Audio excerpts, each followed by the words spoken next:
Safe, man. How Thank you you. feeling, man? I feel good, man. I enjoyed the show. I had fun. It's a sick festival. I believe in Brainchild. I'm a fan of Brainchild Festival, and it's a real honour to get to play. Even though I'm not in London, I'm not in North London right now, but it felt like home. Do you know what I'm saying? I saw prayers that I recognised in the crowd and that. So yeah, I really enjoyed it. Safe.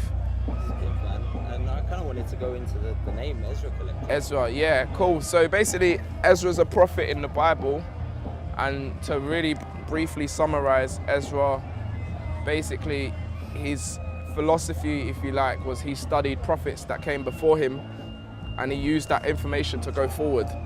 So it's the same philosophy I've got with learning music. So I'll be studying people that have come before me, say John Coltrane or Fela, maybe way before, like Duke Ellington, or just before, like Skepta or Jeremy, and I kind of, you know, mixed in with Sharon Cootie and all of these different influences, and I use that information to go forward. And then the collective part is because it's not just one person. Like, we're not just one person, it's a collective of us using this philosophy to make a new beat, do you know what I'm saying? So yeah, that's the name, man, Ezra Collective.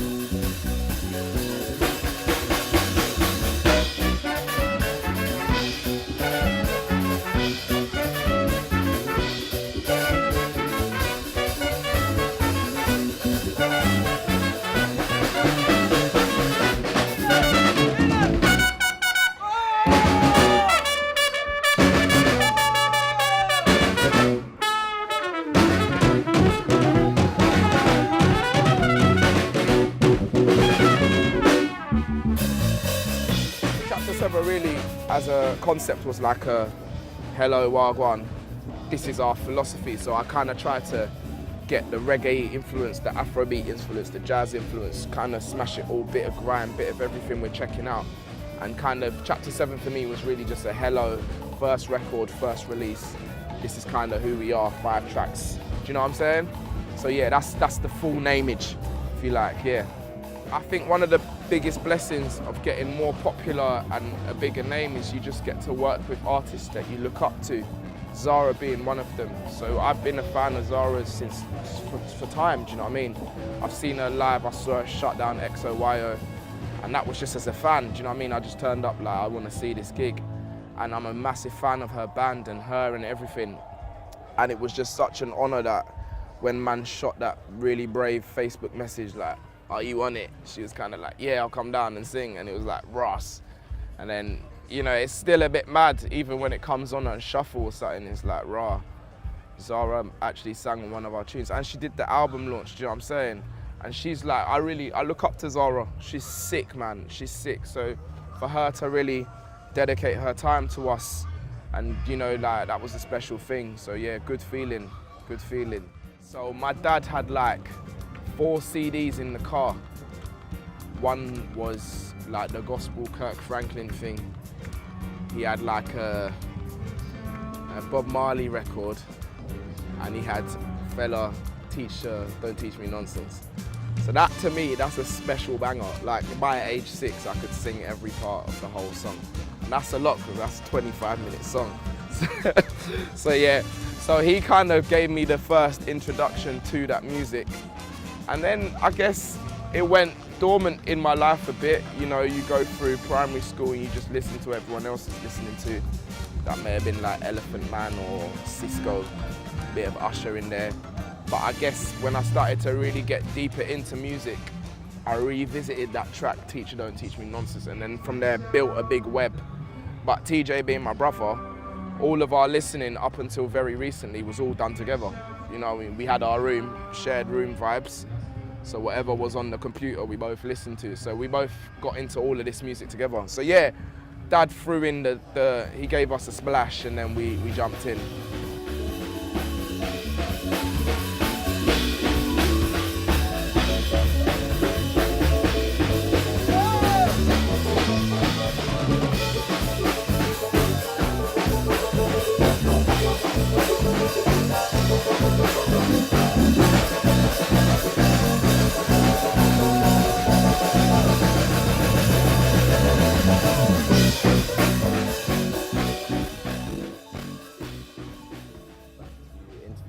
hero. Yeah.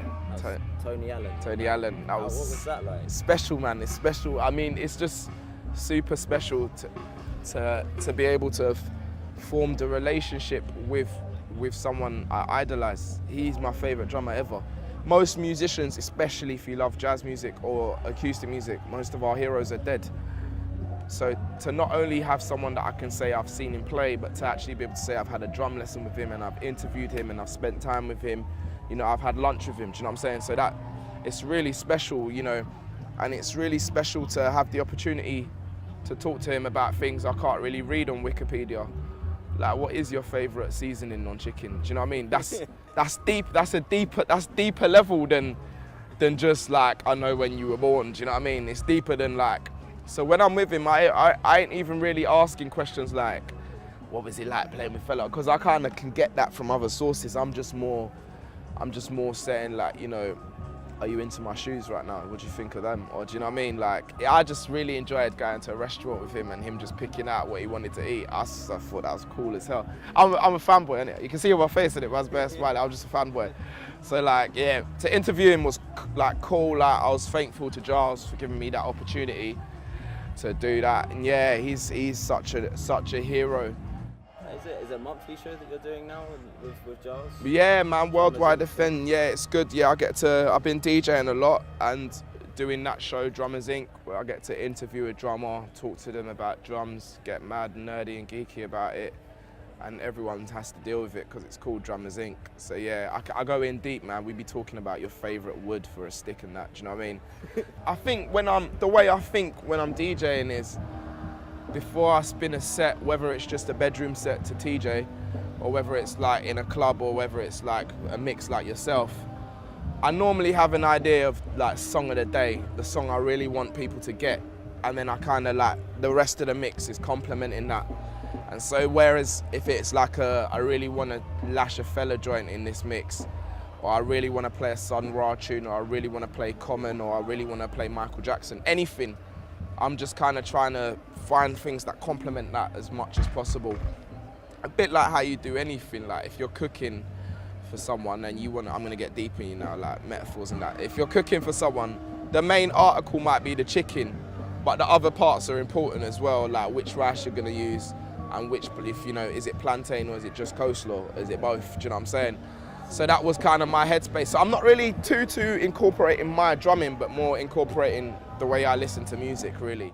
I think with that one, if I remember correctly, I was like swinging between funky house and like old Afrobeat. Yeah, see, to me, like those songs just are married together. Like when I hear a Fela song, I start hearing Doneo and Crazy Cousins, and then I start hearing like some Cuban thing, and then I start hearing, do you know what I mean, some Hugh Masekela or Mulatto, anything, man. So it's like, yeah. I really enjoyed it. Thank you so much for that, man. No worries. Are we going to be hearing any more Femi playing? Yeah, bruv, man. Yeah, I'm planning. I'm mad busy this year. I'm touring a lot, but like hopefully there'll be more action to come, man. We should set one up. Yeah, man. We'll do that soon. Thank you so much, man. Blessings. All right.